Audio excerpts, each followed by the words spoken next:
یہ خاص دعاؤں کی قبولیت کا وقت ہے۔ اللہ اکبر، تہجد پڑھ کے جو دعا مانگنے کا مزہ آتا ہے، اور اللہ کرے ہم ایسی دعائیں مانگنے والے بن جائیں کہ میں جانوں میرا رب جانے۔ اللہ اکیلے میں جا نماز بچھائیں، رات کا پہر ہو، ہاتھ اٹھیں اور آنسو بہیں، یقین کریں یہ وہ وقت ہے آپ جو مانگیں گے عطا کیا جائے۔ اللہ، اور نبی پاک بھی رات کو اٹھ کر دعائیں مانگتے گر گڑاتے۔ اگر آپ بھی چاہتے نا آپ کی دعائیں قبول ہوں، کئی لوگ کہتے ہیں، ملتے بھی ہیں، حضرت دعا قبول نہیں ہوتی، کعبے کے سامنے بھی دعا کی ہم نے، مدینے میں بھی دعا کی، فلاں جگہ بھی دعا کرائی، دعا قبول نہیں ہوتی۔ چیک کیجئے روزی حلال ہے یا حرام ہے۔ اللہ سے باتیں کیا کرو، یہ کمال ہے۔ یقین بتاؤں آپ کو، دنیا میں بڑے آدمی سے بات کرنے کا موقع نہیں ملتا، ٹائم پہلے لینا پڑتا ہے، اول تو ٹائم ہی نہیں ملتا، مل بھی جائے تو کسی سیکرٹری کے تھرو ٹائم ملتا ہے، وہ پہلے ہی بتا دیتا ہے صاحب بہت بیزی ہیں، 5 منٹ سے زیادہ بات نہیں کر سکتے۔ اتنا مشکل ہے دنیا میں بڑے لوگوں سے بات کرنا، مگر میں بتاتا ہوں جس نے کائنات بنائی ہے اس سے بات کرنا کتنا آسان ہے۔ میرے اور رب کے بیچ میں کوئی سیکرٹری نہیں ہے، ہاتھ اٹھاؤ اور ڈائریکٹ بات کرنا شروع کر دو، جتنی دیر کرنی ہے کرو نا بات، اور وہ خود فرماتا ہے ادعونی استجب لکم، مانگو میں تمہیں عطا کروں گا، وہ دینے کے لیے تیار ہے۔ ہم پکارتے، ہمیں جلدی اتنی ہے، ہمیں اس کے گھر میں چین ہی نہیں آ رہا۔ ارے 2 رکعت نفل پڑھ لی، کبھی تسبیح پڑھ لی، سب چلے گئے تو کونے میں اللہ سے باتیں شروع کر دی۔ سوچو نا، اپنی ماں سے جب آپ تڑپ کر بات کرتے ہو تو ماں سینے لگا لیتی، جب اللہ سے عرض کرو گے کہ مولا پریشان ہوں، اے میرے مولا پھنس گیا ہوں، اللہ بہت گناہ ہو گئے ہیں، نہیں چھٹ رہے گناہ، مالک کسی طریقے سے بچا لے، اے اللہ حرام روزی سے بچا لے، بولو نا جو دل میں اللہ سے، کون روک رہا ہے تمہیں؟ اور جس زبان میں بات کرنی ہے کرو، ارے وہ تو دلوں کے حال جانتا ہے، وہ تمہاری کیفیات کو دیکھ رہا ہے، اس کے گھر میں آئے ہو تو مانگو نا اس سے۔ ارے تمہارا مہمان تمہارے ڈرائنگ روم میں بیٹھ جائے اور رونا شروع کر دے کہ پریشان ہوں، تو کیا دھکے دے کے نکالو گے؟ تم بولو گے گھر کے اندر آ گیا ہے، مہمان ہے، کچھ تو کرنا پڑے گا۔ ارے قریب کے گھر میں آ گئے جب تم اور ادھر آنسو بہانا شروع کر دیے تو کیا خالی لوٹ آئے گا؟ تمہیں اندازہ ہی نہیں کہ اس کے گھر میں آ کر دل سے مانگنے پر وہ کیا کیا عطا فرمائے گا۔ آنا جانا رکھو، تھام لو مسجد کو۔ علماء کہتے ہیں اگر کسی کے ایمان کو چیک کرنا ہے نا، اس کے ایمان کی اسٹرینتھ کو چیک کرنا ہے، تو یہ چیک کرو کہ وہ مسجد میں کتنا آتا جاتا ہے۔ مولا علی شیر خدا کرم اللہ تعالی وجہ الکریم کی شان بھی بڑے پیارے انداز میں سیکھنے کو ملے گی۔ حضرت علی بن ربیعہ رحمت اللہ تعالی فرماتے ہیں ایک مرتبہ مسلمانوں کے چوتھے خلیفہ حضرت علی المرتضی شیر خدا کرم اللہ تعالی وجہہ الکریم سواری پر سوار ہوئے، مجھے اپنے پیچھے بٹھایا اور حرا نامی علاقے کی طرف چل رہے تھے، چل پڑے۔ چلتے چلتے آپ نے آسمان کی طرف نظر اٹھایا اور پھر پڑھا، اے اللہ پاک میرے گناہ بخش دے، بے شک تیرے سوا کوئی گناہوں کو بخشنے والا نہیں ہے۔ کیسی پیاری التجا ہے، تو نہیں بخشنا یا اللہ، تیرے سوا کون ہے؟ تیرے سوا گناہوں کو بخشنے والا کوئی نہیں ہے۔ حضرت علی بن ربیعہ فرماتے ہیں یہ پڑھنے کے بعد مولا علی شیر خدا میری طرف دیکھے اور مسکرائے۔ مجھے بڑی حیرانی ہوئی، میں نے پوچھا کہ اے امیر المومنین، آپ نے پہلے استغفار کیا، اپنے گناہوں کی معافی مانگی، پھر آپ میری طرف دیکھ کر مسکرائے، اس میں راز کیا ہے؟ مولا علی شیر خدا کرم اللہ تعالی وجہ الکریم فرماتے ہیں کہ اپنے پرانا ایک واقعہ سنانے لگے، اپنی ماضی کی ایک یاد تازہ کرنے لگے، فرمانے لگے ایک مرتبہ پیارے آقا مکی مدنی مصطفیٰ صلی اللہ تعالی علیہ وسلم سواری پر تشریف فرما ہوئے اور مجھے اپنے پیچھے بیٹھنے کا شرف عطا فرمایا۔ مولا علی کو پیچھے بٹھایا نبی پاک نے اپنی سواری پر، اور ہم اسی جگہ یعنی حرا کا جو علاقہ ہے اسی طرف آ رہے تھے، اور چلتے چلتے میرے آقا علیہ السلام نے آسمان کی طرف نگاہ اٹھائی اور فرمایا اللہم اغفر لی ذنوبی انہو لا یغفر الذنوب احد غیرک، اے اللہ میرے گناہ بخش دے، بے شک تیرے سوا کوئی گناہوں کا بخشنے والا نہیں ہے۔ پھر نبی پاک علیہ الصلوۃ والسلام میری طرف دیکھ کر مسکرائے، اے ربیہ میں نے بھی وہی سوال کیا جو آج تم نے سوال کیا تھا، علی بن ربیہ نے سوال کیا تھا نا کہ آپ مسکرائے کیوں؟ نبی پاک علیہ الصلوۃ والسلام سے مولا علی نے سوال کیا کہ حضور آپ نے پہلے استغفار کیا پھر آپ مسکرائے، تو نبی پاک علیہ الصلوۃ والسلام نے فرمایا اے علی، جب بندہ اللہ پاک سے گناہوں کی معافی مانگتا ہے اللہ پاک اس بندے سے خوش ہو کر مسکراتا ہے، بس اللہ پاک کے اسی مسکرانے کی وجہ سے میں مسکرایا ہوں۔ اچھا اس پر بات کرتے ہیں کہ استغفار کتنی کمال کی چیز ہے، اللہ کی کتنی پسند کی چیز ہے، مگر ذرا کمال تو دیکھیے مولا علی شیر خدا کا کہ آپ نے ایگزیکٹلی وہی پورا سینیریو کریٹ کیا، وہ پورا منظر آپ نے خود کریٹ کیا، بنایا کہ اسی طرح پیچھے سواری پر علی بن ربیہ کو بٹھایا، اسی وادی میں لے کر گئے، اسی وادی میں جا کر آسمان کی طرف نگاہ بھی کی اور وہی الفاظ دہرائے جو نبی پاک نے دہرائے۔ الفاظ دہرانے کے بعد حضرت علی بن ربیہ کو مولا علی دیکھ کر مسکرا بھی رہے ہیں، اور کمال دیکھیں علی بن ربیہ سوال بھی وہی کر رہے ہیں اور میرے شیر خدا جواب بھی وہی عطا فرما رہے ہیں۔ ہائے ہائے کیسا نبی پاک سے محبت کا انداز ہے، ایچ اینڈ ایوری اسٹیپ، ایک ایک قدم کو صحابہ فالو کیا کرتے، ہمارے اسلاف فالو کیا کرتے ہیں۔ مسکرایا بھی نبی پاک نے جس مقام پر جس انداز میں، وہ وہاں جا کر ویسے ہی مسکرا رہے ہیں، گویا یہ بتا رہے ہیں یہ نہ پوچھو میں کیا کر رہا ہوں، کسی کی ادا کو ادا کر رہا ہوں۔ ایک صحابہ کرام پتہ ہے مقامات ڈھونڈا کرتے تھے کہ کہاں کہاں میرے آقا نے نمازیں ادا کی، کہاں قیام کیا، سفر میں کہاں پڑاؤ ڈالا، ہم بھی ایگزیکٹلی اسی طریقے سے سفر کریں، وہیں پڑاؤ ڈالیں، وہیں نوافل ادا کریں۔ اللہ اکبر۔ اور آج ہمیں پتا چل جائے کہ یہ سنت ہے تو جواب کیا ملتا ہے؟ بھائی سنت ہی ہے نا، فرض تو نہیں ہے۔ امام صاحب سے اور مولوی صاحب سے اور علماء سے لوگ آ کے یہی سوال کر رہے تھے، حضرت گناہ تو نہیں ملے گا، سنت ہی ہے نا تو مسئلہ تو نہیں چھوڑ دیں۔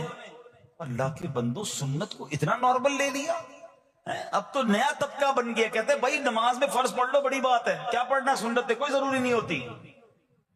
کہاں سے آگے لوگ جو نبی پاک کی سنت سے ہمیں دور کرنے کی بات کرتے، عاشق رسول کے لیے اس سے بڑی کیا بات ہے کہ پتہ چل جائے یہ نبی پاک کی سنت ہے۔ میرے آقا فرماتے من احب سنتی فقط احبنی، جس نے میری سنت سے محبت کی وہ ایسا ہے جیسے اس نے مجھ سے محبت کی۔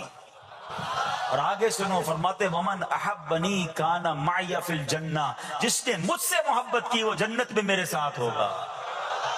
ارے سنت پر عمل کرنا تو جنت میں جانے، اور وہ بھی نبی پاک کے ساتھ جانے والا راستہ ہے۔ لوگ کہتے سنت ضروری نہیں۔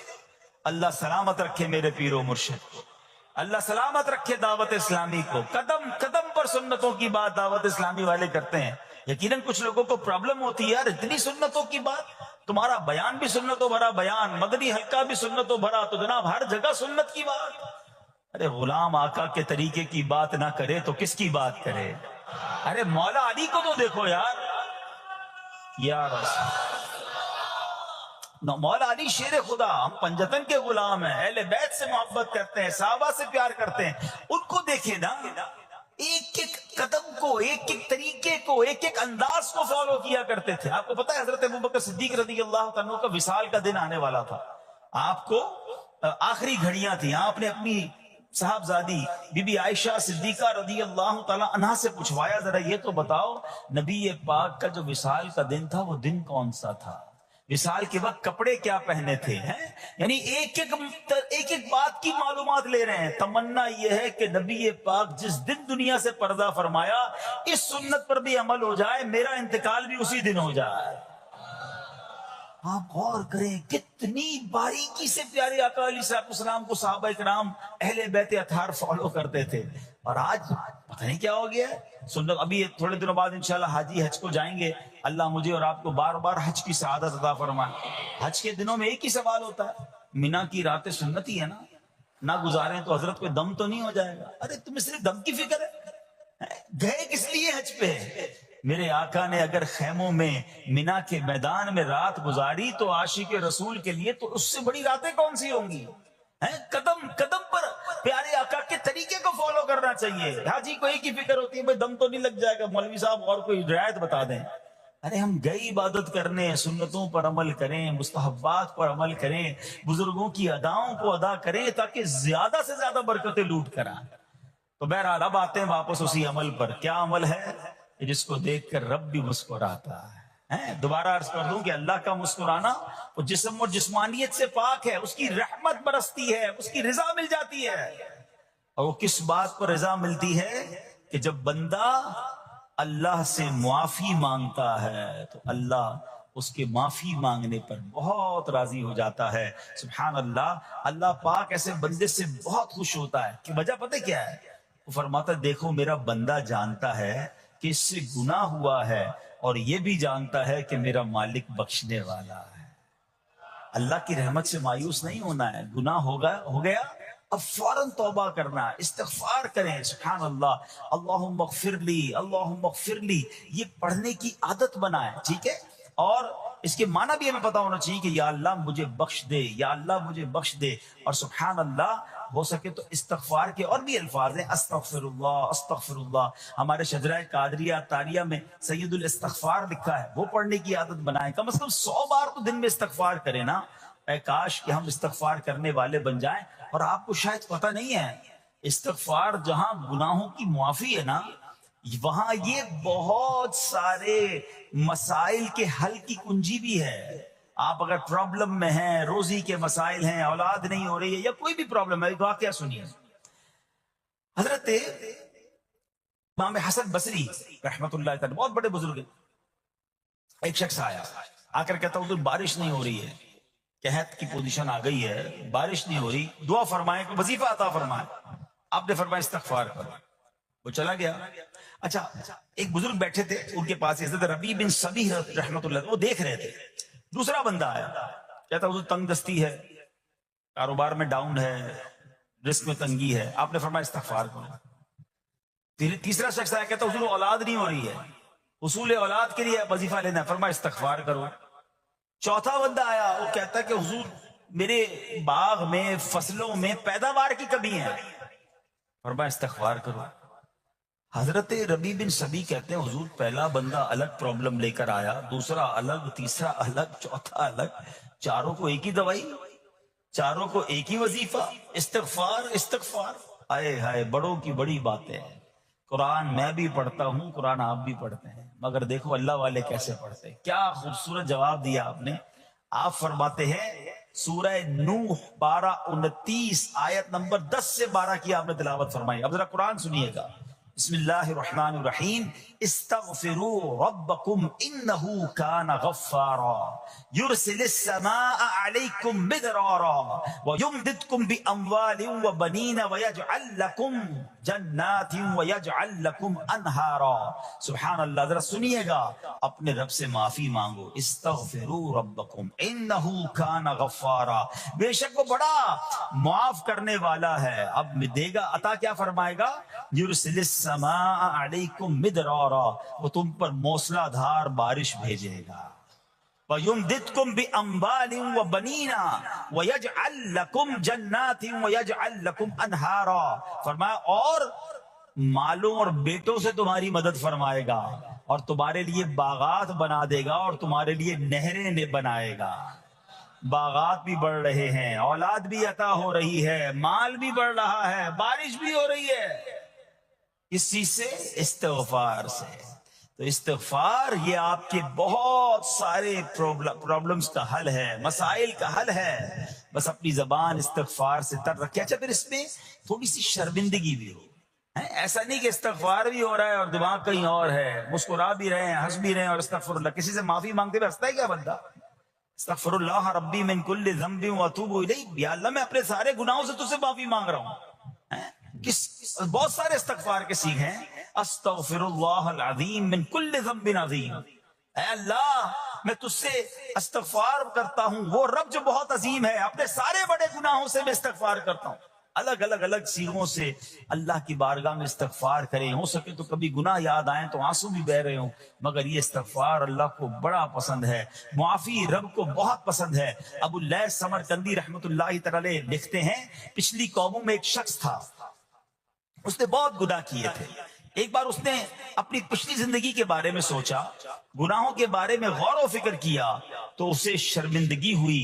اس نے نادم و شرمندہ ہو کر 3 مرتبہ کہا اللہم غفرانک، اللہم غفرانک، اللہم غفرانک. اے اللہ تیری بخشش، اے اللہ تیری بخشش، اے اللہ پاک تیری بخشش. اسی لمحے اس کو موت آ گئی اور اللہ پاک نے اس کی بخشش فرما دی. آئیے ہم بھی پڑھ لیتے اللہم غفرانک، اللہم غفرانک، اللہم غفرانک. استغفار کرنا، توبہ کرنا، گناہ یاد کر کے شرمندہ ہونا، یہ اللہ کو کتنا پسند ہے. ایک سبحان اللہ، اس کے بارے میں چند برکتیں آپ کو بیان کرتا ہوں. بڑی عظیم برکت یہ ہے کہ اس کی بدولت بندے کا تنگی اور غم دور ہو جاتا ہے. حدیث پاک میں ہے جو ہمیشہ استغفار کرتا رہے اللہ پاک اس کے لیے ہر تنگی سے نکلنے کا راستہ بناتا ہے، ہر فکر و غم سے اسے خلاصی عطا فرماتا ہے. اس کی ایک برکت یہ بھی ہے کہ ایسے بندے کو اللہ پاک غیب سے رزق عطا فرماتا ہے. حدیث پاک میں ہے استغفار کرنے والے کو اللہ وہاں سے رزق عطا فرماتا ہے جہاں اس کا گمان بھی نہیں ہوتا ہے. اتنی مہنگائی ہے، اتنی مشکلیں ہیں، اتنی تنگی ہے، لوگ قرضے میں ہیں، کبھی ادھر جاتے ہو کبھی ادھر جاتے ہو. ارے بھائی سب کے پاس جاتے ہو، رب کے پاس کیوں نہیں جاتے؟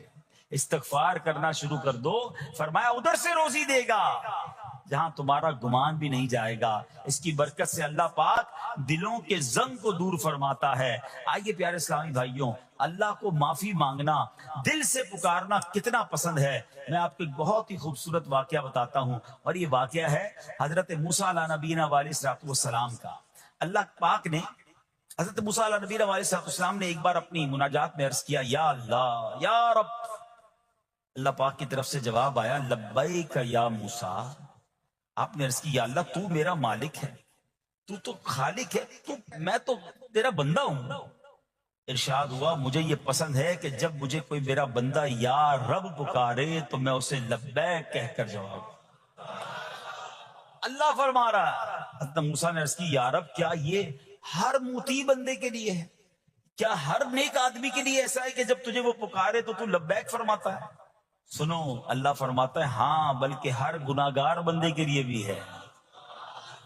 تو حضرت موسیٰ نے عرض کی یا اللہ فرما بردار تو تیری اطاعت کرتا ہے، وہ بات تو سمجھ آ رہی ہے، گناہگار پر یہ کرم کس وجہ سے؟ اے ہائے سنو میرے رب کیسا کریم ہے. فرماتا ہے اے موسیٰ اگر میں بھلائی کرنے والے کو اس کی بھلائی کا بدلہ دوں اور برائی کرنے والے پر اس کی برائی کی وجہ سے احسان نہ کروں تو میرا جود و کرم کہاں جائے گا؟ اللہ فرماتا ہے میرا پھر کرم، میری رحمت کس لیے ہے؟ برائی کرنے والا بھی، گناہ کرنے والا بھی مجھے پکارتا ہے، میں اسے بھی لبیک کہہ کر جواب دیتا ہوں. حضرت موسیٰ علیہ نبینا علیہ السلام کو ایک بار وحی نازل ہوئی کہ اے موسیٰ فلاں علاقے میں جاؤ، ہمارا ایک نیک بندہ اس کا انتقال ہو گیا ہے، جا کے اس کو غسل دو، اس کو کفن دو اور اس کا جنازہ پڑھو. حضرت موسیٰ وہاں پہنچ گئے اور جب وہاں جا کر آپ نے لوگوں سے کہا کہ مجھے فلاں بندے کے پاس لے جاؤ جس کا انتقال ہوا ہے، مجھے غسل دینا ہے، کفن پڑھنا ہے، جنازہ پڑھنا ہے. لوگوں نے کہا حضرت یہ تو زمانے کا گناہگار، بڑا بےہودہ، بڑا بدکار شخص تھا، آپ کو رب کا حکم تھا، آپ نے غسل بھی دیا، کفن بھی پہنایا، جنازہ بھی پڑھا، پھر رب کی بارگاہ میں عرض کی مولا بندے تو یہ کہہ رہے ہیں یہ تو بہت برا آدمی تھا، تو نے مجھے بھیجا اور فرمایا تیرا پیارا بندہ، میں نے جنازہ بھی پڑھ دیا، غسل اور کفن بھی دیا. اب ذرا آپ سوچیں کہ کسی کا جنازہ حضرت موسیٰ پڑھ دیں تو اس کی تو بخشش کا تو کوئی مسئلہ ہی کوئی نہیں نا، وہ تو اللہ کے نبی جس کا جنازہ پڑھے غسل دے تو یا اللہ تو نے ایسا انتظام فرما دیا. تو رب کریم کی طرف سے پتہ ہے کیا جواب آتا ہے؟ اللہ فرماتا ہے اے موسیٰ بندے سچ کہتے ہیں، یہ بندہ واقعی بڑا گناہگار تھا. جو علاقے والے شہر کے لوگ کہہ رہے ہیں نا ٹھیک کہہ رہے ہیں، یہ بندہ تھا ہی ایسا. یا اللہ جب اتنا گناہگار تو اتنی بڑی مہربانی کس وجہ سے؟ ارشاد ہوا اے موسیٰ اس بندے نے مرنے سے پہلے مجھ سے 5 کلمات کے ذریعے بات کی، مناجات کی، مجھے پکارا، 5 سینٹنس تھے، 5 کلمے تھے، اور اے موسیٰ اس کی وجہ سے میں نے اس کی مغفرت فرما دی. حضرت موسیٰ کہتے ہیں یا اللہ وہ 5 کلمے تو بتا دے، وہ 5 کیسے جملے تھے کہ علاقے میں سب سے مشہور بدکار، اور اس کا انتقال ہو تو رب مغفرت بھی فرمائے اور اپنے نبی کو فرمائے جا کے جنازہ پڑھو. تو آپ نے کہا یا اللہ وہ 5 کلمات بتا دے. اب ذرا یہ 5 کلمات سنیے گا. ایکچولی جو بات سمجھنی ہے نا، استغفار ہے کیا، معافی مانگنا ہے کیا، توبہ کیا ہے. اللہ فرماتا نا کہ ہم نے سنا کہ جو بندہ اللہ سے استغفار کرتا ہے اللہ اسے دیکھ کر مسکراتا ہے. اس کی وجہ یہ کہ بندہ رب کی بارگاہ میں اپنے آپ کو سرنڈر کرتا ہے، اپنے گناہ یاد کرتا ہے، اپنی کم مائگی کا اظہار کرتا ہے. وہ کہتے ہیں نا الندم التوبہ، شرمندگی توبہ ہے. شرمندہ ہو جائے نا انسان. دنیا میں پتہ کیا معاملہ ہے، ہم کسی عدالت میں جا کر کہہ دیں ہم نے جرم کیا ہے، اقبال جرم، ٹھیک ہے، تو کیا ہوتا ہے، جج کہتا ہے پھر اس کو گرفتار کرو اور سزا سناؤ. بندہ خود ہی مان رہا ہے، گواہوں کی ضرورت کیا ہے. دنیا کی عدالت میں اقبال جرم پر سزا ملتی ہے. میرے رب کی رحمت کی عدالت دیکھو، بندہ وہاں جا کر اقبال جرم کر لے، شرمندہ ہو جائے، معافی مانگ لے، اللہ اس کے سارے گناہ معاف فرما دیتا ہے. یہ فرق ہے دنیا والوں میں اور رب کی عدالت میں. سبحان اللہ. وہ حضرت موسیٰ کہتے ہیں یا اللہ وہ 5 کلمے بتا، اور بتائے گئے تو وہ 5 کلمے سنیے گا ذرا. وہ بندہ کہتا ہے مرنے سے پہلے اے رب تو جانتا ہے میں نیکوں سے محبت کرتا ہوں اگرچہ خود نیک نہیں ہوں. یا رب تو جانتا ہے میں فاسقوں سے بغض رکھتا ہوں اگرچہ میں خود فاسق ہوں. سمجھ رہے ہیں بات؟ اے اللہ نیکوں سے پیار کرتا ہوں، مجھے پتا ہے میں خود نیک نہیں ہوں. میں گناہ گاروں سے نفرت کرتا ہوں حالانکہ میں خود بھی گناہ گار ہوں. کہیں بھی اپنی بڑائی نہیں ہے، میں گناہ گار، میں بدکار، مگر اللہ میں پیار کرتا ہوں نیک لوگوں سے. تیسرا جملہ کیا تھا، یا رب اگر مجھے معلوم ہو جائے کہ میرے جنت میں داخل ہونے سے تیری ملکیت میں کوئی کمی آ جائے گی تو اے اللہ میں تجھ سے پھر جنت کا سوال کرنا چھوڑ دوں گا. مجھے یہ پتا ہے یا اللہ تو نے مجھے جنت میں داخل کیا نا، تیری جنت میں کوئی کمی نہیں آئے گی، بہت بڑی ہے، اب مجھے داخل بھی کرنے سے تیرا کچھ نہیں جائے گا. اگر کچھ جاتا ہوتا تو یا اللہ میں جنت تیرے سے مانگنا چھوڑ دیتا. چوتھا جملہ کیا ہے، اے رب اگر مجھے معلوم ہو جائے کہ مجھے جہنم میں داخل کرنے سے تیری ملکیت میں اضافہ ہو جائے گا تو میں پھر جہنم سے پناہ نہیں مانگوں گا. یعنی اگر تو تیرے ملک میں تیری شان میں اضافہ ہو رہا ہے مجھے جہنم میں ڈالنے سے، پھر تو میں نہیں کہوں گا تجھے کہ جہنم سے نکال. مگر مجھے پتا ہے تو پہلے ہی مالک ہے، تو پہلے ہی خالق ہے، سب کچھ تیرا ہے، مجھے جہنم میں ڈالنے سے تیری کوئی ملکیت میں اضافہ نہیں ہونا. اور آخری بات کیا کہتا ہے، یا رب اگر تو مجھ پر رحم نہ کرے گا تو پھر کون کرے گا. اللہ فرماتا ہے اے موسیٰ میں نے اس پر رحم کیا، یہ میرے کرم کے لائق تھا، میرے کرم کے لائق نہیں تھا کہ میں اسے ناکام لوٹا دیتا. جب اس نے یہ کلمات کہے تو میں نے اسے درگزر فرمایا، اس کی مغفرت فرما دی، اور میں ہی بخشنے والا مہربان ہوں. کہ جو معافی مانگتا ہے نا اللہ اسے بہت پسند فرماتا ہے. حدیث پاک میں آتا ہے التائب من الذنب کمن لا ذنب له، گناہوں سے توبہ کرنے والا ایسا ہے جیسا اس نے گناہ کیا ہی نہیں ہے. اچھا اب ایک اور بہت پیارا عمل جس کو دیکھ کر اللہ مسکراتا ہے، وہی میں نے جو تفصیل بتائی کہ اللہ کی رحمت راضی ہو جاتی ہے اور اللہ کی رحمت برستی ہے، رب راضی ہو جاتا ہے. نبی پاک علیہ الصلوۃ والسلام نے فرمایا 3 بندے ہیں اللہ پاک انہیں دیکھ کر مسکراتا اور کیا ہوتا ہے، فرمایا اور بہت خوش ہوتا ہے. اب وہ 3 بندے کون سے ہیں چیک کر لیں ہم ان میں ہیں کہ نہیں. فرمایا نمبر 1 وہ بندہ جو رات کو اٹھے، بستر چھوڑے، اچھی طرح وضو کرے، پھر نماز پڑھنے کھڑا ہو جائے، اسے دیکھ کر اللہ پاک فرشتوں سے فرماتا ہے اے فرشتوں بتاؤ میرے بندے کو نیکی پر کس نے اکسایا ہے. فرشتے عرض کرتے ہیں مولا تو بہتر جانتا ہے. اللہ پاک فرماتا ہے ہاں میں جانتا ہوں مگر تم مجھے بتاؤ. فرشتے عرض کرتے ہیں اے مالک کریم تو نے اسے ایک چیز یعنی جہنم کا خوف دیا ہے، یہ اس سے ڈرتا ہے. اے اللہ تو نے ان کو ایک چیز جنت کی امید دلائی ہے، یہ اس کی امید رکھتا ہے. اے اللہ یہی خوف اور امید ہے جس نے اسے رات کی نیند قربان کر کے تیرے حضور کھڑے ہونے پر ابھارا ہے. اب اللہ پاک فرماتا ہے اے فرشتوں گواہ ہو جاؤ, یہ جس چیز سے ڈرتا ہے یعنی جہنم سے ڈرتا ہے, میں نے اپنے اس بندے کو اس سے امن بخشا, اور جس کی امید رکھتا ہے یعنی جنت کی, میں نے جنت اس پر واجب کر دی. رات اٹھ کر جب دنیا سوئی ہو, بندہ اٹھ کر تہجد کی نماز ادا کرے, اللہ کی بارگاہ میں آنسو بہائے, اللہ فرشتوں کے سامنے گویا فخر فرماتا. دوسرے نمبر پر سنو, فرما دوسرا وہ شخص جو حق و باطل کی لڑائی میں شریک ہوا, ثابت قدم رہا, یہاں تک کہ شہید ہو گیا, یا اللہ پاک نے اسے فتح عطا فرمائی, اللہ اس بندے کو دیکھ کر بھی مسکراتا ہے. جہاد کرنے والے مجاہدین یا تو شہید ہو جائیں یا غازی ہو کر لوٹے اللہ کی رضا کے لیے, اللہ کی رحمت ان پر بھی چھما چھم برستی ہے.